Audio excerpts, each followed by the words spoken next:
I've been so invested in performative males for a while now. First of all, because I didn't understand when it became a thing, because to me, like, it has been a thing for like years. Of Like, course. men Yes. kind of, like performing this type of like soft masculinity to kind of appeal to women. It's a new thing, fair enough. I don't think that was a thing in the 60s or in the 70s at all, but like it's a fairly new thing, but it has been going on for like at least 5 years. So I was Hmm. surprised when I saw so many articles that were about like performative males and like they drink matcha and like they listen to Clairo and all that. But like to me, that's just the men in a city. Like I mean, know so many guys. Like most men I know, I think are like that. To be honest, Right. like that's just a thing that is like just contingent with like urban life.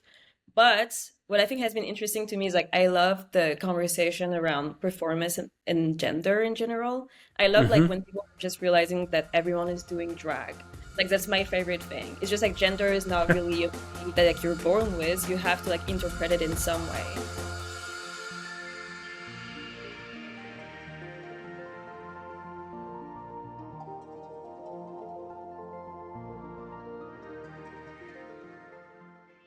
All right. It is hip replacement episode number 27.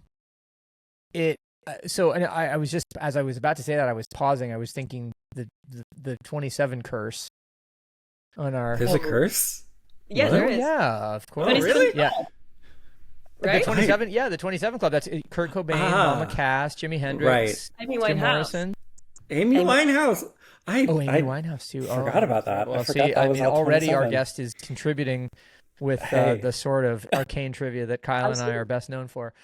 Our Yeah. guest today is Mel Zog, who is here calling in from Paris, and who obviously, other than being an expert in music 27 Club. trivia, yeah, in the 27 Club, is a writer and I think an expert in many things. But Kyle, I don't actually know. So will you please explain? Yes. Okay. So first off, yes, Mel Zog, who runs a newsletter Crying Spells and is a cultural analyst. We have been in contact for some time. Mel has also worked with hip replacement friend and former guest Ariana Romano as well. And is our first Parisian on the show, I believe. Yeah, I think you're the Whoa. first. Yeah. What an- Well, not only first Parisian, but you joined the ranks of first time podcasters, right? Like, Yes. this is your first pod. So I got to tell you, I mean, Kyle, we're gonna have to make a little mental note of that when all of these people, when Mel, ascends to podcaster heaven and all this sort of stuff, we can be like, we were her first. Yes. But well, Mel, a pleasure to meet you and to have you here. Thanks for joining us. The routine with hip replacement. We kind of go through the generational foibles of generations X, Y, and Z, and kind of chop up all of the stuff. I spent the weekend in Brooklyn this weekend, and it was a beautiful weekend. Lots of people in the park, lots of people at the flea markets, lots of people at the farmers market, so on and so forth. I noticed a lot of males performing. And Mel, you this is something Well. that you brought up among your links. Can we talk about that a little bit? Like, Yeah. so everybody read the performative male story in the New York Times a couple of weeks ago, right? This is guys with tote bags and listening to Clairo on wired headphones and reading Joan Didion books. But you pointed out that after this whole performative male like stereotype and then like performative male off contests that were largely run by women, men have started to kind of grab it back and own it. Was that a fair observation? So I've been so invested in performative males for a while now. First of all, because I didn't understand when it became a thing, because to me, like, it has been a thing for like years. Of course. Men Yes. kind of, like performing this type of like soft masculinity to kind of appeal to women. It's a new thing, fair enough. I don't think that was a thing in the 60s or in the 70s at all, but like it's a fairly new thing, but it has been going on for like at least 5 years. So I was surprised when I saw so many articles that were about like performative males and like they drink matcha and like they listen to Clairo and all that. But like to me, that's just the men in a city. Like I mean, know so many guys. Like most men I know, I think are like that. To be honest, Right. like that's just a thing that is like just contingent with like urban life. But what I think has been interesting to me is like I love the conversation around performance and gender in general. I love like when people are just realizing that everyone is doing drag. Like that's my favorite thing. It's just like gender is not really a thing that like you're born with. You have to like interpret it in some way. I just think that for the longest time, the conversation was about women and just about like women performing for the male gaze. I'm sure you guys have heard about that, right? Absolutely. Once or twice. It's hard to escape it. The only thing though is like I do feel like when it comes to women performing like femininity, hyper femininity, or like being bimbos or like Sabrina Carpenter, people like see it as like, you know, being like, oh, catering to the male gaze and all that. When I think there is some type of drag to it too. There's some kind of like Absolutely. it. The same way like Glenn Powell did with that photo shoot for GQ, where he just posed with like those big muscles and like basically the whole thing screams like being a man is just like performing your gender like 100% of the time. And like I don't know, I just feel like there's like a little bit of a double standard here that like oh men are like super like aware of like their performance of gender, but like when Sabrina Carpenter do it, like everyone is saying that like she's being a disservice to like feminism. That's my thing. Well, okay, so here, okay, so I have a couple of questions as the old guy in the room. Now, one thing, Mel, to you know, back up your assertion that this has been going on forever. I mean, obviously, like when I was in my late teens, early 20s, you know, there were like skateboarders who would listen to the Sundays because we wanted to signify like, oh, we're in touch with our, you know, less aggro, more feminine sides, aka girls, please talk to us. Like none of this changes at all. I think the thing that's interesting to me is like the notion that in the same way as the hyper feminine, and even if you wanted to extend it as far as the idea of a bimbo stereotype, like one of the reasons that women do that is because they feel a certain amount of pressure from society to do it. On the other hand, they do it because it's a successful strategy. It gets attention. Right. It works, right? And so what I wondered in watching some of those videos that you sent was like, okay, are these people being performative males because actually women are looking for that? And in fact, there's a certain segment of young women who are just like, yeah, I'm actually looking for a performative girl or a performative male because that means he's in touch with his, you know, feelings. That means he's well read. That means that he listens to music that we can share as opposed to wanting to listen to fucking Slipknot or whatever. Sorry, shout As out any to male producer does. Campbell. We have a long-standing family dispute about that. But Campbell listens to anyway, Slipknot. I guess that's what I'm wondering, Kyle. Like, are we? I don't know. I mean, obviously, we're pointing at a thing we see and calling it a thing, because we see it. But like, isn't there a natural logic to this? Well, I think it's exactly sort of what you were saying, Mel, is that like this is a very city person thing. And it reminds me, like we talked about this at a recent sort of event we had in Barcelona, and like someone brought up like this is for millennials, this was the metrosexual. And like which was like it was such a a moment. And it's where emo came from in the late 90s as well. Absolutely. And like a lot of that, like in the conversation we had, in this conversation, to your point, Ben, is that like it might be annoying. It obviously is performative and like unreal, but like there probably is some flexibility of like, you know, how much someone actually does believe in these things, and some might truly be performances and they might be assholes. But there's probably a lot of guys, like there were some people in the room when we were talking about this who were like, I would consider myself a performative male, but like I am not doing it sort of willingly. I am interested in these things, and I do want to like, you know, if that's what's going to break through and like appeal to a partner, then like good. Like it disarms me. And actually, like, funny enough, which if you've seen the movie, don't say anything, but like it brought up a conversation about materialists, because there's a specific sort of element about, you know, someone who is a good guy that you date, and like there's an element of performative maleness that sort of gets turned on its head in a really sort of upsetting way.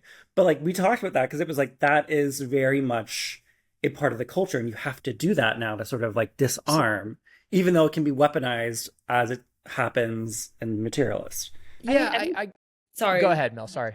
I was just gonna say, I just think that's like the interesting debate here is like I feel like we're all performing to some extent, and we've always been performing. There's just like at some point like some kind of performance like falls into the zeitgeist, and people start dissecting it in a way that's pretty negative and critical. And like I feel like it always happens like at some point. I'm just happy it's happening to men, to be honest, because I don't think it has happened in a while. Like this one was just like we're going all in on that. Like Matcha, Claro, Tote Bag, like they were just like going under the back for a while. Yeah, that's fair. And to call back quickly, I mean, I think metrosexuals got that same level of scrutiny in the early 2000s. And I was very much of that age and remember that discussion very clearly. Whereas the emo, the sort of previous generation or half generation before that, wasn't a big enough thing for it to be truly disdained / embraced in this way. It was very much a subculture that didn't hit the mainstream until much later. It didn't hit the mainstream until the metrosexual thing had taken over as that part of the discourse. Because I was going to say is that like a big difference here, which I think is a key difference, is that like metrosexual was happening sort of like right before, if not the beginning stages of social media. So there wasn't really that sort of like dialogue and discoursing of like, you know, I'm pointing out all the sort of like metrosexuals that I'm seeing. Like it was a type that you would see at the party and sort of like you would hear in stories, but like it wasn't. It was less of, say, what's funny because like it's to be seen, but like the metrosexual was more like a macro trend that spanned years versus performative male, which could be locked into the summer of 2025, even though that sort of feeling happened is going to be the whole decade. But like, I think people will zoom in on like August, September of 2025 as like ground zero, if that makes sense. Yeah, does it make complete sense? Yeah, Honestly. it does. I sorry to interrupt you, Mel. I wonder though, does it have, you know, the momentum to potentially break out and become something else? Like, does performative male just become soft boy part 2 or whatever? You know what I mean? I feel like that's the thing is like I feel like metrosexual, all that stuff just like taps into the same idea of like soft masculinity and being Right, like right. and like I feel like also the difference with metrosexuals is like there was maybe I don't know, you tell me, you were there, so like was there like more was there like more stigma around it? Because that's my take on it. It's like it wasn't like a good thing necessarily to be like metrosexual. Well, Yeah. the metrosexual thing, I think, yeah, I don't think there was a good thing, but I think that at that moment, the metrosexual to me also is one of the key moments at which gay men's culture starts to come to the fore as something Absolutely. that is being Exactly. is being, you know, like truly a part of the conscious discussion as opposed to you know, something that was sort of in you know, in the closet, right, to use a obvious metaphor. But partially it's that, and then partially it's also that the metrosexual thing, there was a certain level of patent fastidiousness or ridiculousness to it that I think the performative male, it's on the one hand like it has a level of ridiculous to it, but on the other hand it's not a sort of like just so twee. I don't know. I'm actually, now that I say that, it feels weird to say it, but it feels like the metrosexual thing was more about a very specific set of codes as opposed to the performative male, which is like kind of a joke about being sensitive. Right. Well, I was going to say, like, it was the metrosexual, yes, it was sort of like in response to sort of like widening queer culture, but like it was also a response to like Sex and the City, to Queer Eye for the Straight Guy, those sorts of things, which was basically defining a sort of modern dandy, which is very different that's very true. From the performative male, because the performative male is sort of using the codes and in dialogue directly with the heterosexual female, for lack of better words. Yeah, which absolutely. the metrosexual was not. The metrosexual was almost in a way like in dialogue with gay men, which is funny because like the end result was I want a girlfriend, but like they were dialoguing directly with like gay men, and that is interesting because like that is different. Yeah, I remember an article like from that time that was looking at the metrosexual and like the way they were describing it, like they were actually like describing like a gay man, like the way they were talking about them. There was something like disdainful almost. Like no, 100%, and that was also, I mean, you know, this is a decade before gay marriage, right? In most places. Yeah, I guess so.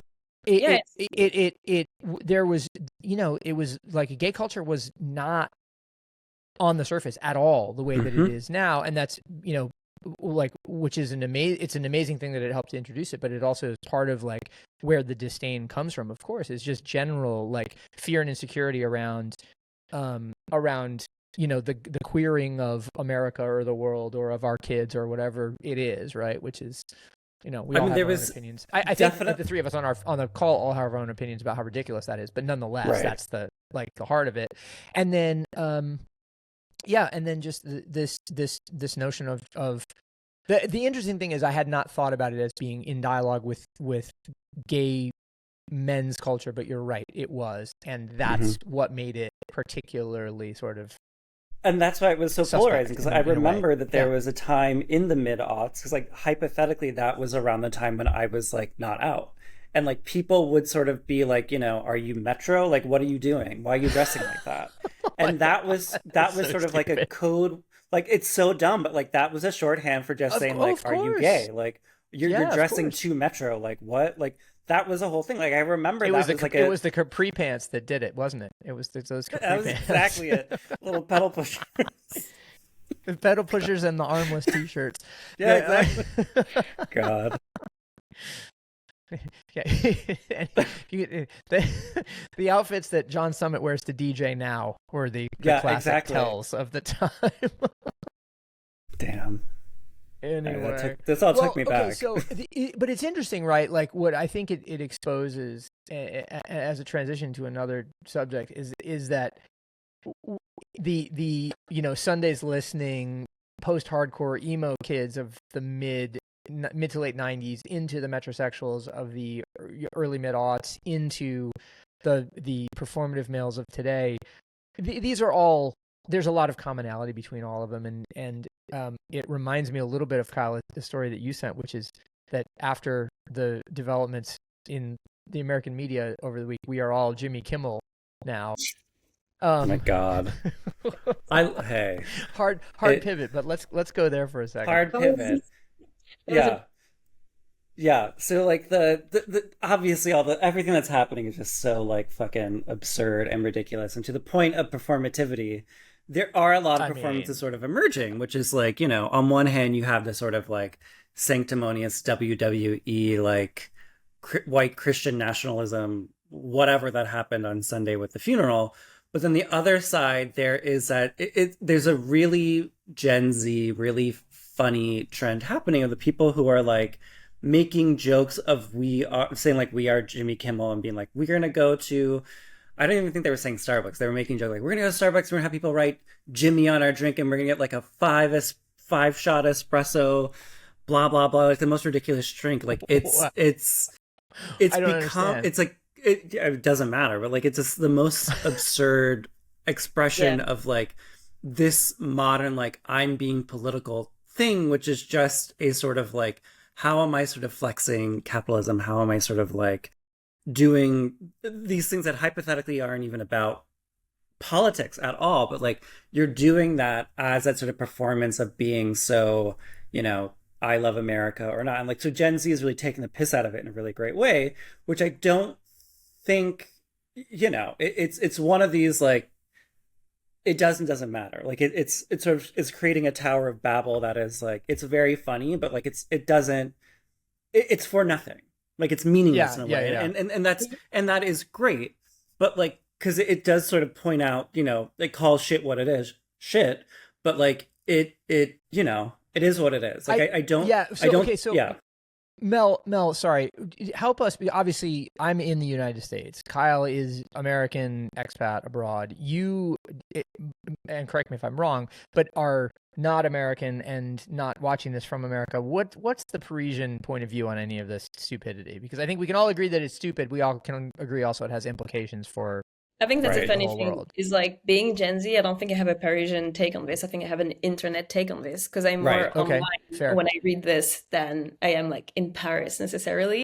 Mm-hmm. I think so. What you said was super interesting. I did a really deep dive. That took me a long time to understand like what was real and what was not real, and it was also quite dark, to be honest. I think like there are like two sides to it, and I think it all like sums up to like post-irony and like nihilism. I think like those are like the two main things that are happening with that. And so I think it's like something that you can't even read it like through politics when it comes to like Gen Z and all that. Because I think it's the way they communicate is like completely ironic on the internet. So like on one hand, you had the people who like were saying like, oh, we're all Jimmy Kimmels, but like most of the posts were like trolling and they were just like kidding and like making those funny videos about just like being like in solidarity with Jimmy Kimmel, but they did not mean it. On the other end, you had the more dark aspect of it, which is like the murder of like Charlie Kirk and the online spaces he was in. that part to me is like so dark. It's something I don't dive in very often because I used to like really get interested into like incels. And I think like that's kind of like where it started. Like Of those course. like Right. online Absolutely. like image driven and that kind of like have their own hierarchy and their own politics and they become an ideology of their own almost. They just Hmm. like create this like understanding of the world and they live through it to the point that sometimes it spills into the real world and like has real consequences. Like what happened tragically with some incels shows that like we know about and like what happened Yeah. with Charlie Kirk. Debatable, but yeah. So like I think that's just like what it is with like Gen Z. It's just like this I don't even think you can read it with like what you know about the world or like Right. what you know about politics. Not all Gen Z, obviously. I think it's like a very extreme movement that you can find on like on the fringes. But like I think the fringes like tell you a lot also about like what's happening in the mainstream with Gen Z, which is like this kind of like unserious approach to things.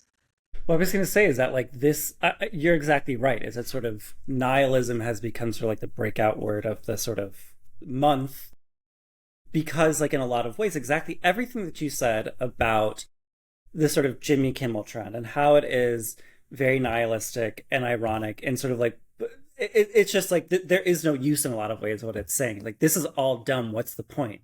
Which Yeah. in a lot of ways, when you zoom, and granted, that's probably from a left leaning opinion, but you could make the case that like there are probably people on the right who are making the same joke in the same way, which brings us to the Charlie Kirk thing in that like when you talk about the shooter and you sort of dig into his politics, it dissolves any sort of like, and somebody, I'm forgetting who did it, but somebody on TikTok did a really great video on this idea of like Gen Z politics isn't about left or right. Like you cannot think about it that way.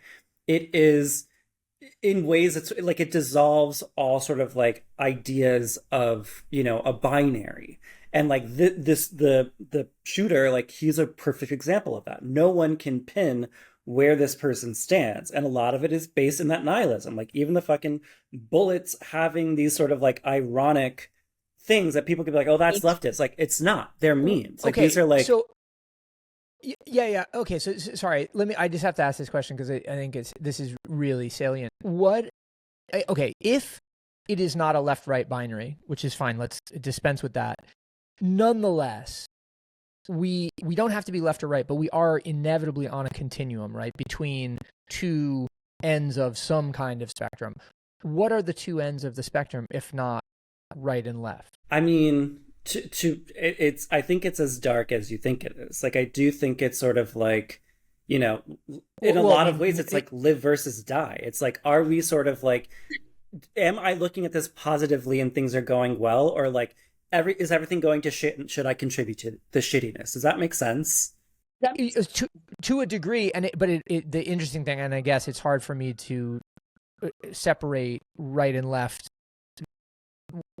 or the binary of political parties around that, but that would suggest then that in the future you're going to have a nihilist party and a positivist party, and you sort of decide where. Yeah. Oh God. I feel like beyond vote. like sorry. I mean, no. Well, let me. Sorry, Mel. I'm just finish this, and I will say, the people in my family have talked about wanting to burn it all down, meaning they feel like our political system in the U.S. is so problematic that it just needs to be started from scratch, right? So does that put members of my family in the nihilist party? That's so weird to me for me to think about. That is like, I mean, it's a part of it. Like that is like, that's crazy. It's a more leaning more positive, but like that is on the spectrum for sure. Yeah. Like where it's like, where not the destruction, not literal destruction, but you can make the case and talk about Nepal and all these places.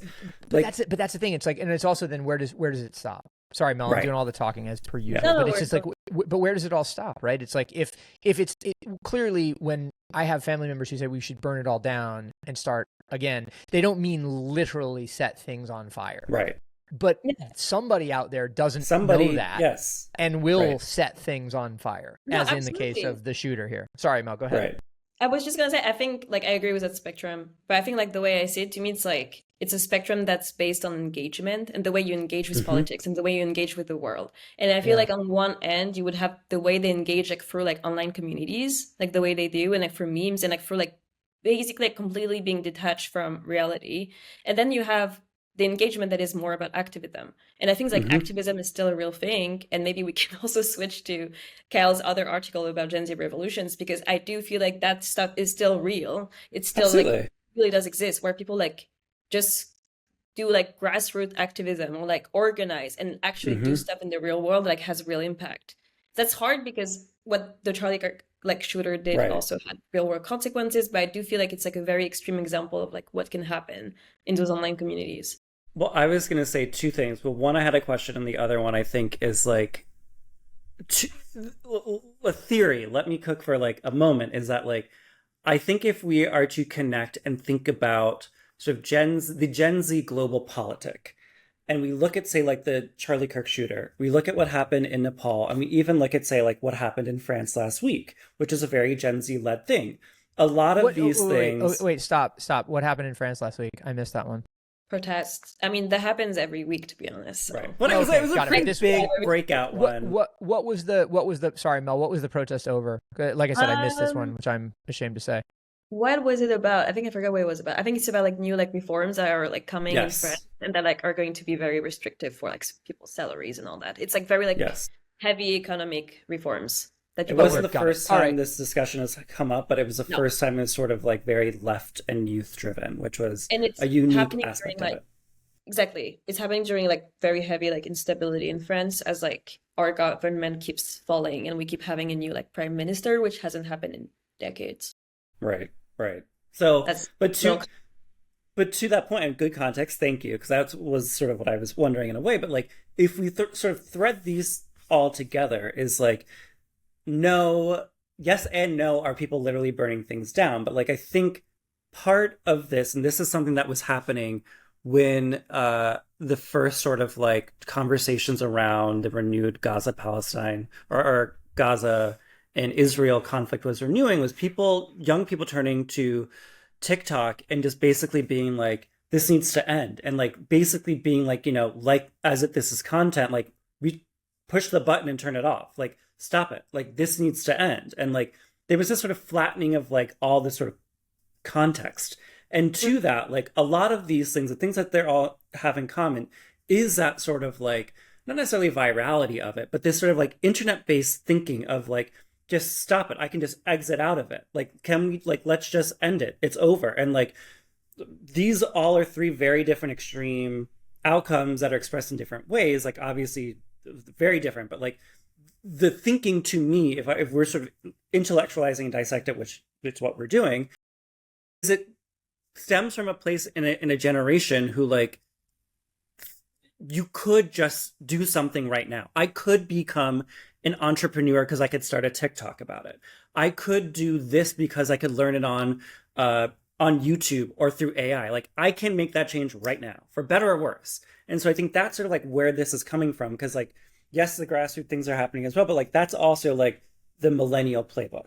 Like, millennials aren't doing that because like there was a bit of a dialogue with, say, things taking some time. And I think that that's sort of not instant gratification. I think that cheapens what's happening.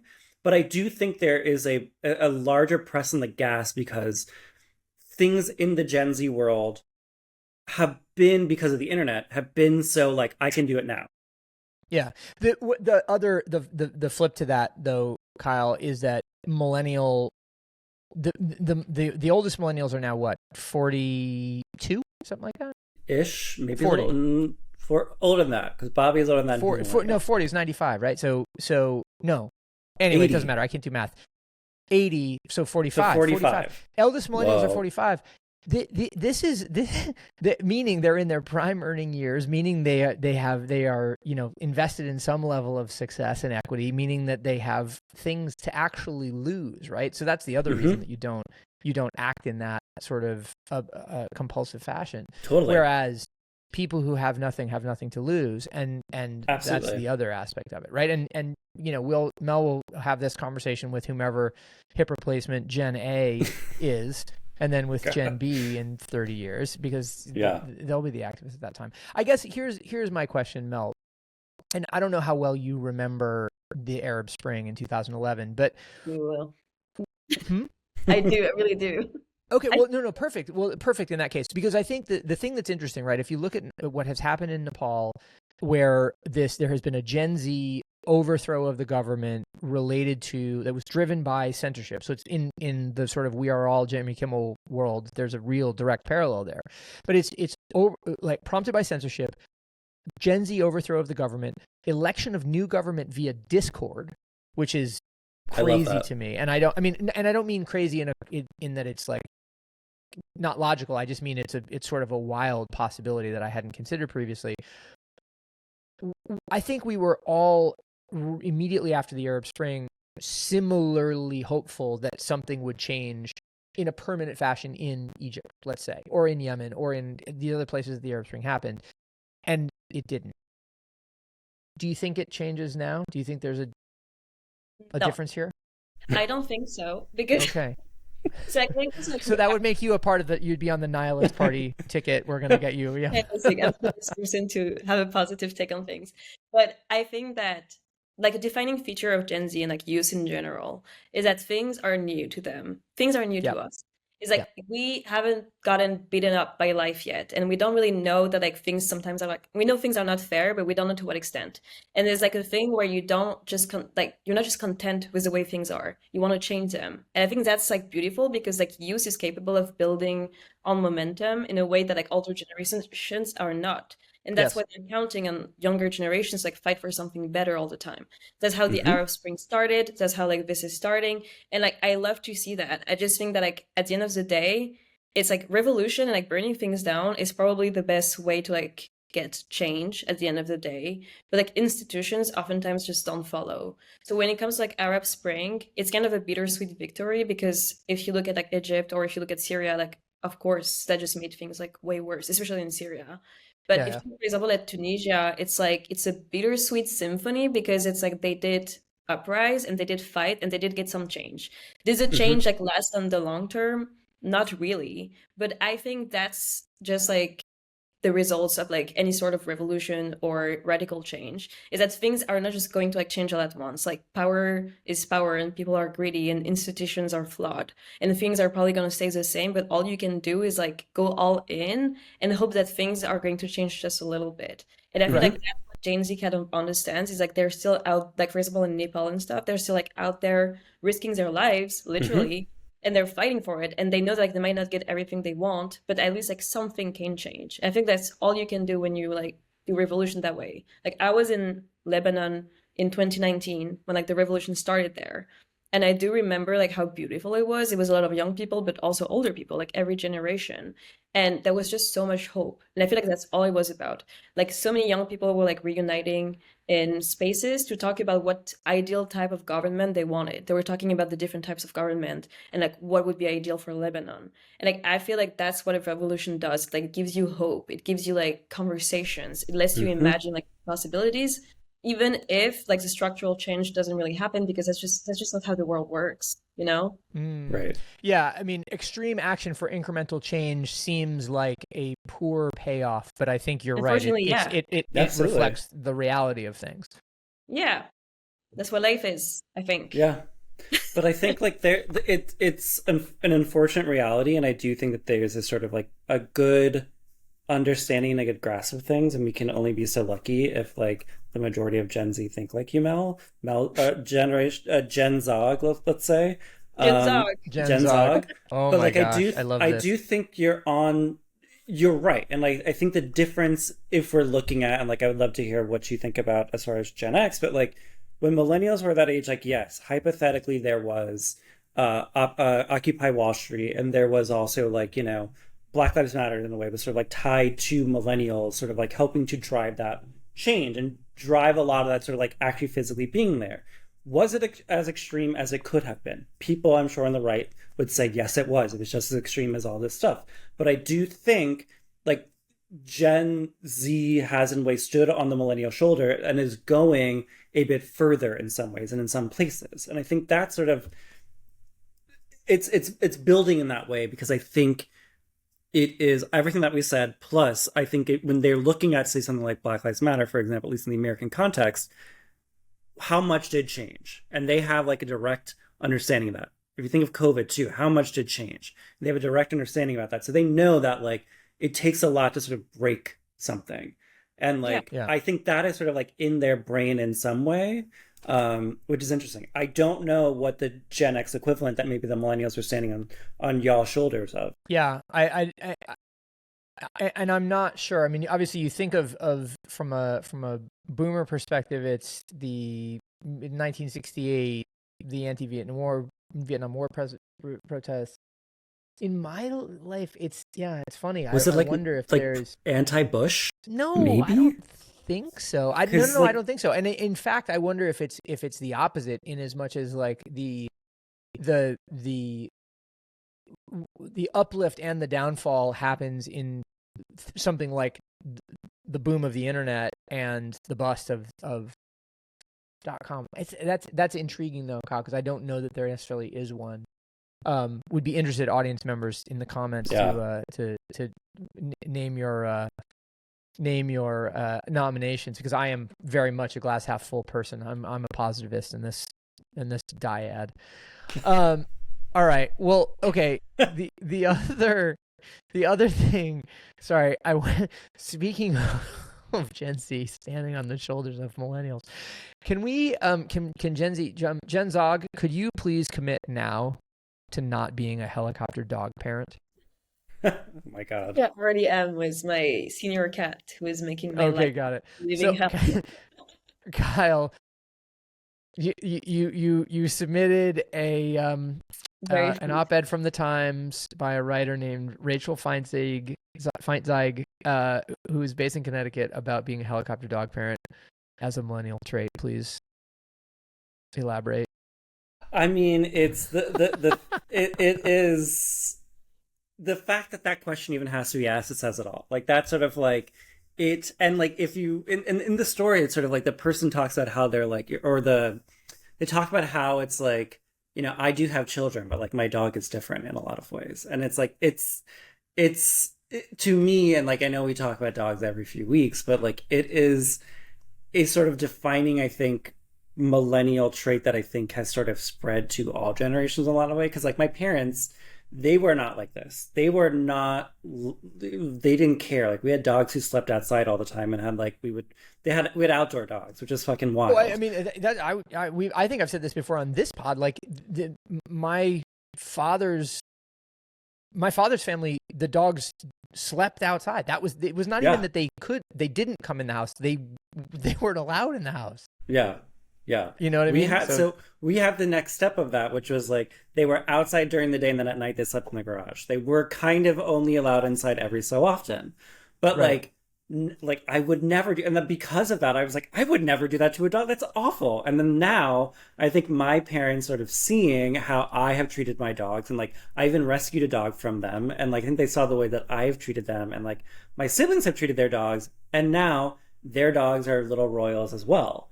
And like it's that sort of idea of helicopter pet parenting, I think now has become basically all pet parenting in a lot of ways. It did sort of originate from the millennial everything you think about.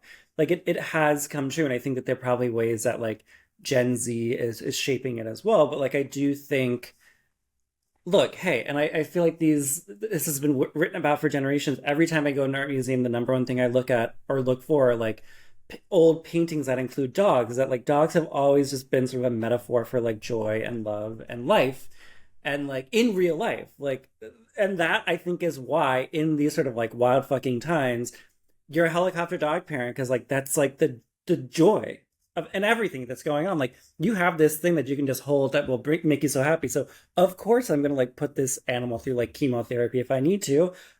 I'm gonna do what I can, like anyway. But like, yes, that's my your opportunity for unconditional absolutely love. non-political, exactly. So all right, so Mel, I want to hear your thoughts on this, and then I have a provocation to pose to you. So just chime in here, please. Are you going to avoid the trap of becoming a helicopter pet parent, or are you already in the trap? I mean, it's hard because I think like a pet is just like such a commitment nowadays. And I feel like also I do feel the pressure of like being a good like pet parent, because I don't want my friends to judge. Like for example, like with my cat, like I went for like a whole period of time where, I mean, to this day, she's like peeing everywhere. And for now, she's still in my parents' house, but I have to take her here in my flat. And yes, I did consider giving her away for a split second because I was like, I don't know what I'm going to do if she pees everywhere here. And then I was like, this is horrible. And I was like, what are my friends going to think of me? Like, what am I going to Yeah. think of myself if I do that to her? Especially because I really love her, okay? I said that. I love her. I really love her. I don't want to give her anything. I think it's just it's hard. It's hard. I think you have to commit to it the same way you would have to commit to a child. And I think in my case, that's what I think about. I'm like, if I can't like if I care more about my couch than I care about my cat, what does that say about me as a Right. person? And how am I Right. going to be as a parent? And I do feel like that's what's happening when it comes to like new generations and pets. I feel like we have the collision of like the decreasing like desire for children because of our economy, but you also have, I think as humans, we have this thing where we just like we want to care for something else than Hmm. ourselves. And I think this is something that will never go away. It's like it's Right. our Yeah. in our DNA. We want to give like unconditional love to like something else. And sometimes that's a child, but now it's a pet. And I think it's because Right. now there's like less stigma around it. Like now Hmm. people are just very committed to being good pet parents. It's becoming so normalized to behave Yeah. that way. Because yeah, in my like my parents, my dad is Tunisian, and he always says that like he's surprised like with our cat and like how we treat the cat because he's like, oh, back in my days, like kids would just like they would like send like stones on cats and like they wouldn't care about it. They would just like play around with it. Like it was not something they would treat a like a god, you know, like we do now with our pets. Yeah. So Like a family member. yeah.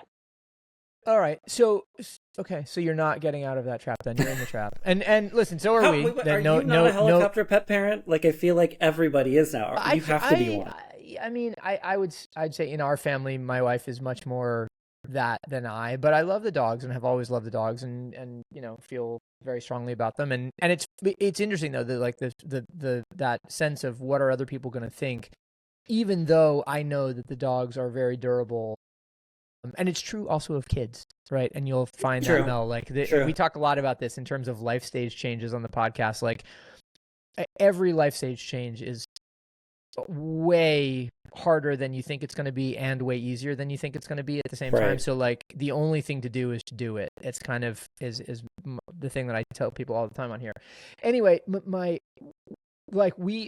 Marcella and I were going to go to an event in the city yesterday, and we were like, well, you know, what are we going to do with the dogs? And I said, well, we could drive in and we could just leave the dogs in the car. It was a nice temperate day with the windows down. The dogs would have been fine whatsoever. But the idea of leaving dogs in a parked car in lower Manhattan, it would like we would have come back and the car would have been egged or there would have been protesters standing around it or something like that. Like Sure.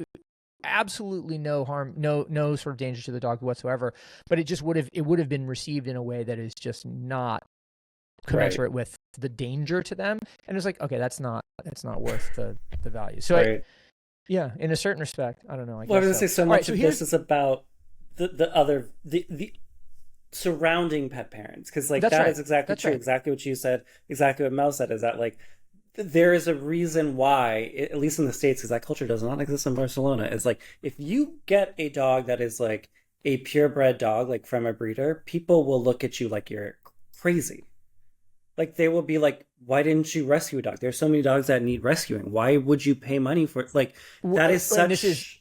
This is in Barcelona, Kyle, or this is no. That's like in LA, in the States. Like in yes, LA. Okay, gotcha. Like oh no, here there are purebred dogs everywhere. We are the crazy ones for having like a mutt, and I'm like, y'all, what year is it? But that's a larger conversation. Well, I mean, okay. So sorry, just to defend myself really quickly, I am allergic to dogs. So if I don't get a hypoallergenic dog, like that is then different. I can't live with my. Okay, so that's anyway, different. Sorry, just gotta defend myself. You get a pass. Okay, fine. You and Obama. Anyway, all right. So here's the Mel. Here's the question that I wanted to pose to you, and as we kind of come to the end, there was an article on Substack in a publication called Cultural Capital, which I don't think I shared with you guys, so it's okay. You don't have to have read it. But this guy James Marriott poses that there has been a collapse in reading of print in the last let's call it 40 years, right? Which is no news to anybody, I don't think. But the argument that he made that I think is interesting is that he said in the mid 1800s, there was because of accessibility to printed media, there was a huge boom in readers, but that the readers tended to read very closely. And the essence of writing is that you have to make a sort of a linear argument where things have to be laid out in a sort of in an ordered and a logical fashion in order for them to make sense to large audiences. With video and with digital communication, you do not have to make a logical argument or an ordered argument to make sense. And if kids today, broadly speaking, don't read, they lose the ability to think logically and in an ordered fashion like that. And there are two implications of that, right? One is kids don't know how to think, which I'm going to dismiss because I think that's it's overstating the point by a zillion miles. But two, it implies that younger generations will be more emotionally led and more emotionally focused than previous generations because of essentially of the way that they look at or process the world. Jen Zog, true or false? Or TBC? TBC for sure. But I do agree that writing is a different type of logical argument than a video. And I see that from experience because I'm a writer, but I've been wanting to transition to video essays for a while because I know how I can portray my arguments in a different way that I think would be better for me and more captivating for an audience. I love talking about pop culture and media and all that through like a critical theory lens, but I know that sometimes it can be too much through text. It becomes like almost an academic text, which is not what I want to do at all. Through video, you can add like so many other points. You can kind of like keep your audience's attention in a way that like written words cannot do. So I don't know if it's going to like give them better emotions and better ways to like relate to people and all that. But I do feel like it's going to bring in a new way to like construct arguments and construct any sort of like point that you want to make. And I think that's a good thing. I just think that like sometimes there's this take on when things change, we kind of like see them as like lesser than like, oh, we're gonna go from writing to video, and that means it's gonna be like it's good in That's an excellent point. That is an excellent point. That's true. I think it just means like things are changing all the time, and like mediums change, and that's a good thing. It brings us like more art. It brings us more ways to approach things and more ways to think, and that's what it's going to do to have more videos and more conversations. And also, people are still going to read. Like I don't believe in the argument that people are going to stop reading. That's not true. Like people have so many prints at home, and like books are like at an all-time high. Like Penguin Random House is doing really great. Like all that is just like not true. It's just like we're just multiplying the ways we're like having conversations with the world. Awesome. Sure. It's a measurement issue. Kyle, you get the final word on this. And then well, I was going to say ultimately, like the thing about the video and like why you will be good at videos is because of writing and because of reading, and that like in a lot of ways, podcasts, videos, or whatever, the transcription is also a piece of content, and you're also just listening to it, or you're just reading it. So like even though it might be made for video, just like this podcast or whatever, is that like there are people who are just reading it or who are just listening to it, and that's such a different experience and such a different sort of understanding of creating the thing. Because like yes, I watched a really sort of like mid video on like the best soy sauces ever yesterday, and like that person didn't know how to make an argument in a video because you did not end it with knowing the best soy sauce ever, and that was annoying. However, like if that person was maybe like more based in writing and based in reading, they would have had a very well constructed argument. They would have known, oh, I didn't pay off the point of the video. And so like that, by that token, is that I think like you're right, Mel, and like I do think it's all the same in some ways. It's just what medium are you taking and how does that sort of serve the message? Yeah.